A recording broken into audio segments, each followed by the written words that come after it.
बेलापुर गांव में मोहन की इकलौती चिकन बिरयानी की दुकान थी। मोहन अपने हाथों से चिकन बिरयानी बनाकर बेचता था। गांव भर में उसकी इकलौती चिकन बिरयानी की दुकान होने का उसको बड़ा फायदा होता था। उसकी दुकान खूब अच्छी चलती थी। चिकन बिरयानी के लिए लोगों की भीड़ अक्सर उसकी दुकान में लगी रहती थी। बाबा, आज भी खूब भीड़ है अपनी दुकान पर। आज भी अच्छी खासी कमाई हो गई। लगता है लोगों को मेरे हाथ की बिरयानी कुछ ज्यादा ही पसंद आ रही है, तभी तो इतनी भीड़ है। वो इस सोच में ही था कि तभी एक औरत रमा उसकी दुकान पर आती है। नमस्ते मोहन भाई, कैसे हो? जरा मुझे 2 किलो बिरयानी पैक कर देना। नमस्ते रमा बहन, लेकिन मेरे पास तो अब केवल 1 किलो बिरयानी ही बची है। सारी बिरयानी तो बिक गई। अच्छा चलो ठीक है, तो फिर 1 किलो ही पैक कर दो। रमा पैसे देकर वहाँ से चली जाती है। फिर मोहन की नजर अपनी मुर्गियों पर जाती है। उसकी सारी मुर्गियाँ खत्म हो चुकी होती हैं। मुर्गियाँ तो सारी खत्म हो चुकी हैं। अब मैं कल बिरयानी कैसे बनाऊंगा? एक काम करता हूँ, अभी भीमा भाई से मुर्गियाँ ले आता हूँ। अपनी दुकान बंद करके मोहन भीमा भाई के पास मुर्गियाँ लेने पहुँच जाता है। भीमा भाई, ये लीजिए 3000 रुपए और मुझे 10 मुर्गियाँ दे दो। मोहन भाई, अब 10 मुर्गियों के 3000 नहीं बल्कि 6000 लगेंगे। लेकिन भीमा भाई, मैं तो रोज इसी रेट पर आपसे मुर्गियाँ ले जाता हूँ, फिर आज 6000 कैसे? अरे भाई, क्योंकि मंडी में मुर्गियों के दाम बढ़ गए हैं, मुझे खुद इसी दाम पर मिली है। अब लेनी है तो लो, नहीं तो जाओ यहाँ से यार। अचानक से मुर्गियों के दाम डबल हो गए। अब मैं चिकन बिरयानी इतने कम दाम में कैसे बेचूंगा? मोहन भाई, जब मुर्गियों के दाम बढ़ गए हैं तो आप भी अपनी बिरयानी के दाम बढ़ा दो, इससे आपको कोई नुकसान नहीं होगा। बात तो आपकी सही है। अच्छा ऐसा करो, फिलहाल 6 मुर्गियां ही दे दो।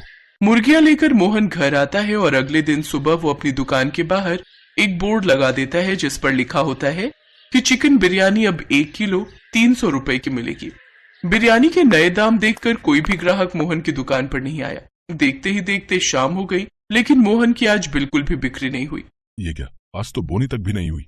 अगर ऐसा ही चलता रहा तो मेरा तो बहुत नुकसान हो जाएगा। तभी रमा उसकी दुकान पर आई, लेकिन जैसे ही उसकी नजर बोर्ड पर पड़ी वो वापस जाने लगी।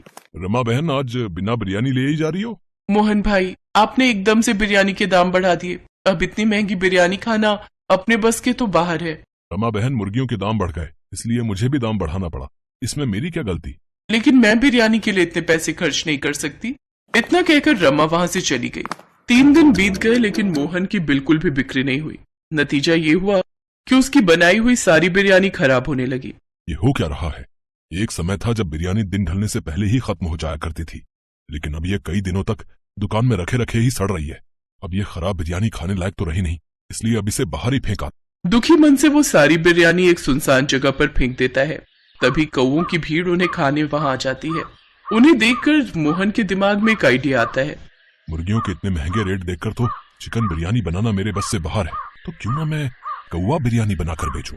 चिकन बिरयानी में आधा मुर्गा रहेगा और आधा कौवा, इससे किसी को पता भी नहीं चलेगा। हाँ, ये सही रहेगा।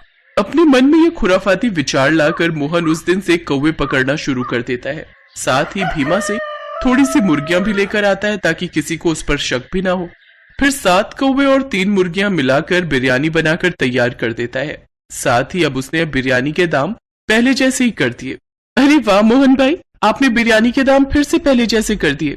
ये आपने बहुत बढ़िया किया। अब जल्दी से मेरे लिए 1 प्लेट बिरयानी लगा दो, मैं कब से बिरयानी खाने के लिए तरसी जा रही थी। हाँ रमा बहन, अभी लो। मोहन ने उसके लिए 1 प्लेट लगाई जिसमें सिर्फ 2 पीस ही मुर्गे के थे, जबकि बाकी सब कौवे के। रमा जल्दी से बैठकर बिरयानी खाने लगती है। तभी उसके हाथ कौवे की एक टांग लगती है, जिसे देख रमा मोहन से कहती है, मोहन भाई, लगता है आज का ये मुर्गा कमजोर था। देखो ना, तभी तो इसकी टांग कितनी पतली है। हाँ हाँ, सही कहा रमा बहन, मुर्गा कमजोर था।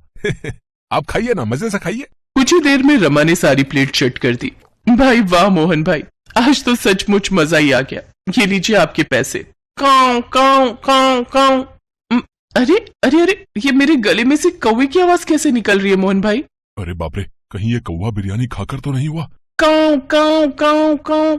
रमा के मुंह से इसी तरह बीच बीच में काऊ काऊ की आवाज निकलने लगी। रमा परेशान होकर घर पहुंचती है। तभी उसकी सास उससे कहती है, काऊ काऊ। अरे कौवा खाकर आई है क्या?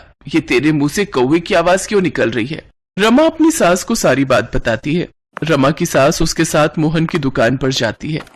अरे मोहन, आखिर क्या खिला दिया तूने मेरी बहू को? जब से तेरी बिरयानी खाकर आई है बस काऊ काऊ ही करे जा रही है। ऐसा लग रहा है तूने इसे कौवा बिरयानी खिला दी हो। वहाँ बैठे सभी लोग उनकी बातें सुन रहे थे। सभी खाते खाते अपने हाथ रोक देते हैं। अरे बाप रे, इसका मतलब मैं कौवा बिरयानी को मजे लेकर खा रहा था। ये क्या बात कर रही हो आप काकी? भला कौवा बिरयानी भी कोई बनाता है क्या? मेरे यहाँ सिर्फ चिकन बिरयानी बनती है। तभी एक और ग्राहक के गले से कौवे की आवाज निकलने लगती है। काऊ काऊ। मोहन भाई, काऊ काऊ। ये मेरे गले में से भी काऊ काऊ की आवाज क्यों निकल रही भैया? वहाँ जितने भी लोग बिरयानी खा रहे थे उन सभी के मुंह से कौवे की आवाज निकलने लगी। सभी गुस्से में मोहन को मारने जाते हैं। ये देख मोहन वहाँ से भाग जाता है।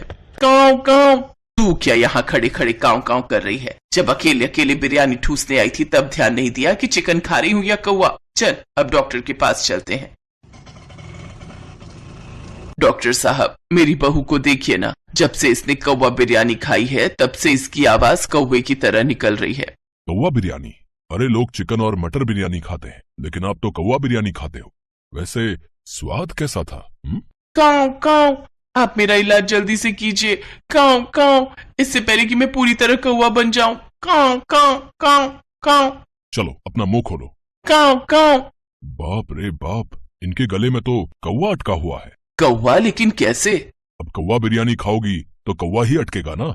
अब इसका सिर्फ एक ही इलाज है, मुझे इनका गला काटना पड़ेगा। पागल हो क्या? काऊ काऊ, गला काट दोगे तो मैं जिंदा कैसे बचूंगी? काऊ काऊ। वो तो काटना ही पड़ेगा, नहीं तो तुम ठीक कैसे होगी? डॉक्टर जेब से चाकू निकालता है, जिसे देख रमा वहाँ से भाग जाती है। उसकी सास भी उसके पीछे पीछे दौड़ती है।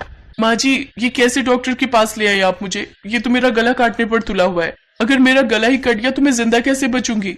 रमा बहू देख तो, तूने कितनी सारी बातें बिना काऊ काऊ किए ही बोल दी। इसका मतलब तू ठीक हो गई।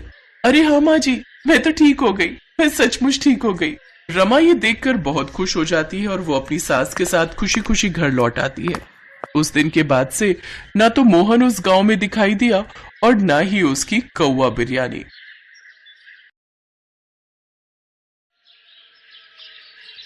ये कहानी है जग्गी पकौड़े वाले की।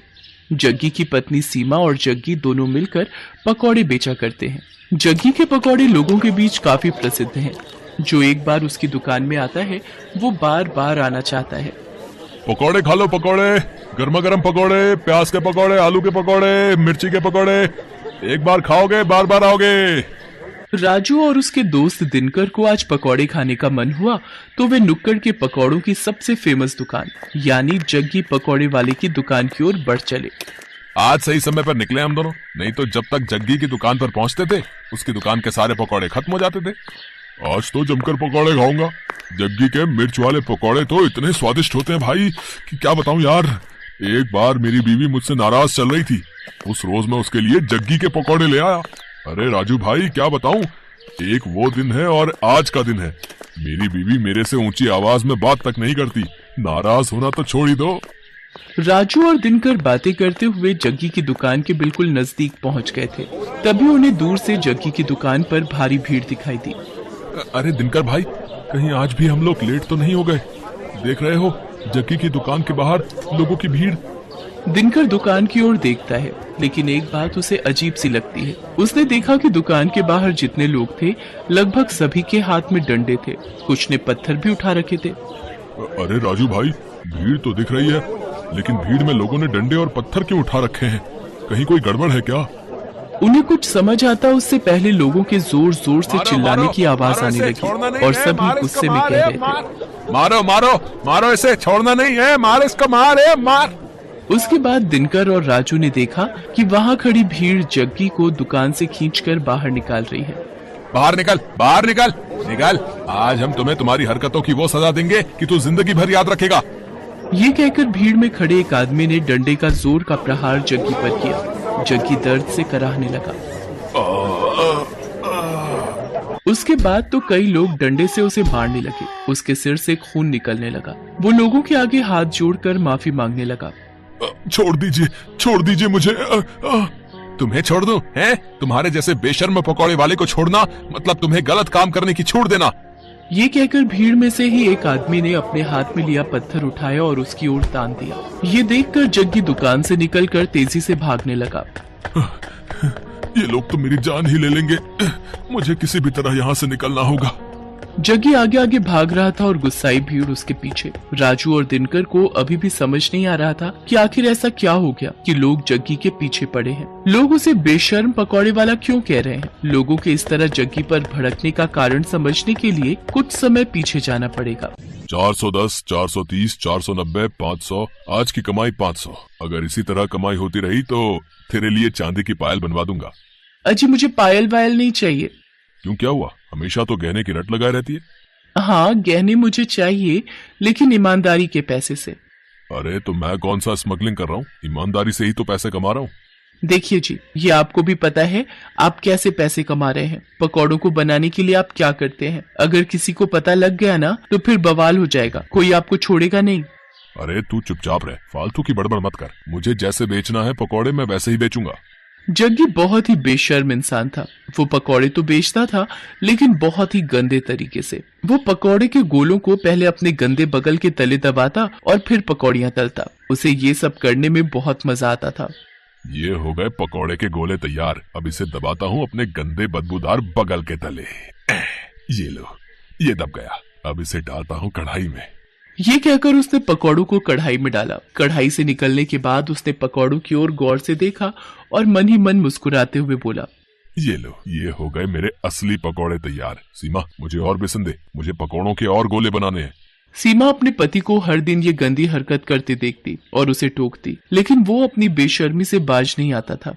अरे ये तो क्या हर दिन चिक चिक करती रहती है, हैं? क्या करती रहती है? मैं कोई गलत नहीं कर रहा। ये तो किताबों में लिखा है कि पसीने की कमाई का मोल ही अलग है, और मैं तो पसीने की ही तो कमाई कर रहा हूँ। मेरे बगल के, यानी मेरे बगल के पसीने की कमाई। अरे वही तो पकौड़ों में स्वाद भर देते हैं और लोग बार बार हमारी दुकान में आते हैं। ले तू भी खा मेरी पसीने की कमाई के पकौड़े। मुझे नहीं खाने आपके पकौड़े, लेकिन मैं अब भी कह रही हूँ आप ये बेशर्मी छोड़ दीजिए, नहीं तो ये एक दिन आप पर ही भारी पड़ेगी। लेकिन जग्गी पर अपनी बीवी की बातों का कोई प्रभाव नहीं पड़ता। वो अपनी बेशर्मी जारी रखता और अपने ग्राहकों को जो उस पर इतना विश्वास करते थे उन्हें पसीने से सने गंदे पकौड़े देता। समय इसी तरह बीत रहा था और जग्गी की बेशर्मी भी जारी थी। इस बीच सीमा गर्भवती हो गई। सीमा बहुत खुश थी। जग्गी भी ये खबर सुनकर बहुत खुश था। वाह सीमा वाह, देख रही हो भगवान की कृपा कैसे भर भर कर बरस रही है हम पर। हाँ देख रही हूँ, तभी तो आपको कहती हूँ अब तो वो काम छोड़ दीजिए, अब हमारा बच्चा आने वाला है। अरे तो फिर से शुरू हो गई। तुझे क्या दिक्कत है, हैं? क्या दिक्कत है मेरी तरक्की से? कभी कभी तो लगता है कि तू मेरी सबसे बड़ी दुश्मन है। एक बार फिर से जग्गी ने अपनी पत्नी सीमा को चुप करा दिया और अपनी बेशर्मी में लगा रहा। लेकिन वो कहते हैं ना कि गलत काम कितनी भी चतुराई से आप करें, एक न एक दिन आपका भेद खुल जाता है और फिर उसके बाद आपको उन सारे पुराने गुनाहों का भी हिसाब देना होता है जो आपने किया होता है। एक दिन की बात है, जग्गी पकौड़े बनाने के लिए पकौड़ों के गोलों को अपने बगल के नीचे दबा रहा था और धीरे धीरे कढ़ाई में डाल रहा था। तभी दूर खड़े एक आदमी की नजर उसकी इस हरकत पर गई। अरे ये पकौड़ी वाला जग्गी क्या कर रहा है भाई, है? अरे छी छी छी छी छी, मुझे तो उल्टी आ रही है इसकी इस हरकत को देखकर। उसने चुपके से जग्गी का वीडियो बना लिया और फिर उसकी दुकान पर गया। ओए जग्गी, तू तो बड़ा बेशर्म है? तुम्हारे ग्राहक तुम पर इतना भरोसा करते हैं और तू उन्हें गंदे पकौड़े खिलाता है? गंदे पकौड़े? ये आप क्या कह रहे हैं भाई? ज्यादा भोले मत बन और सच सच बता, तू पकौड़ों को तलने से पहले उसे अपने बगल के नीचे दबाता है ना? छी छी छी छी, ये आप क्या कह रहे हैं साहब? भला ऐसा कौन करता है? मैं तो पूरी सफाई से अपना काम करता हूँ। क्यों सीमा, बताना साहब को।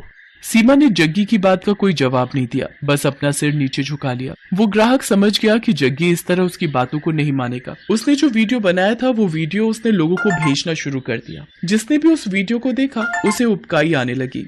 छी छी छी, बाप रे, मैंने भी तो इसके यहाँ के पकौड़े खाए थे। वो ऐसे पकौड़े बनाता है? इस तरह से तो वो लोगों की सेहत से खिलवाड़ कर रहा है। वो वीडियो 1 से 10, 10 से 100 और 100 से फिर लाखों लोगों तक पहुंचकर वायरल हो गया। उस वीडियो को देखकर सभी को बहुत गुस्सा आया और गुस्से में वे सभी जग्गी की दुकान पर डंडे और ईंट पत्थर लेकर पहुंच गए। आज छोड़ना नहीं इसको, हैं? इसकी सारी बेशर्मी आज हम निकाल देंगे, मार देंगे इसे। हाँ, आखिरकार लोगों ने उसे पकड़ लिया। एक बार फिर से सभी उसकी पिटाई करने लगे। तभी उसकी पत्नी सीमा भागती हुई वहां आई और लोगों के आगे हाथ जोड़ते हुए उसने कहा, मैं जानती हूँ कि इनकी गलती माफ करने के लायक नहीं है। इन्होंने आप लोगों के विश्वास का खून किया है, आप लोगों की सेहत के साथ खिलवाड़ किया है, लेकिन आप लोग इन्हें मार देंगे तो मेरा बच्चा जो अभी मेरी कोख में है उसके सिर से पिता का साया उठ जाएगा। भगवान के लिए मेरे कोख के बच्चे पर रहम कीजिए और इन्हें छोड़ दीजिए। एक गर्भवती औरत की गिड़गिड़ाहट को सुनकर लोगों का दिल पसीज गया और उन्होंने इस वादे के साथ जग्गी की जान बख्शी कि अबे कान खोल के सुन लो। हम तुम्हें छोड़ तो रहे, लेकिन अब कभी इस तरह और इस जगह पकौड़े ये नहीं बेचेगा। इसे ये जगह छोड़नी होगी। सीमा ने उनसे वादा किया। जग्गी को वो जगह छोड़नी पड़ी। जग्गी को बार बार उसकी गलतियों के लिए आगाह किया जा रहा था, लेकिन वो अपनी आदत से बाज नहीं आ रहा था और एक दिन उसी आदत के कारण न सिर्फ उसकी जान पर बनाई, बल्कि उसे अपनी वो जगह भी छोड़नी पड़ी जहाँ उसकी दुकान बहुत चलती थी। आज जग्गी जहाँ भी अपनी दुकान लगाने की कोशिश करता है, उसके पुराने कर्म उसकी राह में आ जाते हैं। अब उसे अपनी करनी पर बहुत दुख होता है, लेकिन वो कहते हैं ना कि अब पछताए होत क्या जब चिड़िया चुग गई खेत।